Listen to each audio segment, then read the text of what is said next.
غنى بها الشعراء وكتب عنها الأدباء، وردد الملحنون والمنشدون أغانيها ورددوا معانيها، مبتهجين بها فرحين بوجودهم فيها وعلى أراضيها، حيث تتحقق الأماني، حيث تتردد الأغاني، حيث يجتمع الشمل من جديد. مهد بطولة كأس الخليج تعود لاحتضان نسخته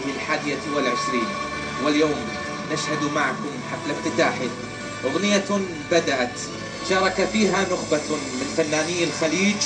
والبحرين، تقدمهم النجم الإماراتي حسين الجسمي، ورافقه نزار عبد الله وأحمد الهرمي وفاطمة الزياني فنانو البحرين الذين أنشدوا للبحرين والخليج، إضافة إلى تفاعل كبير من الجماهير والحشود البحرينية التي تواجدت في استاد البحرين الوطني مبكرا منذ 2 ظهرا، وهم ها هنا يتواجدون ليشهدوا هذا العرس الخليجي الكبير ويحتفوا بأبناء الخليج وهم ها هنا في درة الخليج في البحرين، حيث هذه البطولة كأس الخليج في نسختها 21. أمامكم مشاهدينا الكرام ما زالت صور الاحتفالات بافتتاحية البطولة تتواصل، وعلى مرأى منكم تشاهدون أبناء البحرين 300 من المتطوعين من شباب البحرين يشكلون اللوحات الاستعراضية في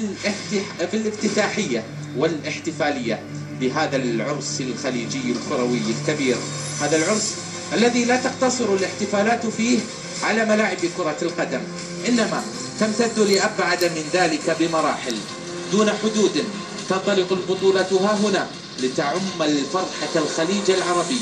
من المحيط إلى الخليج، تملأ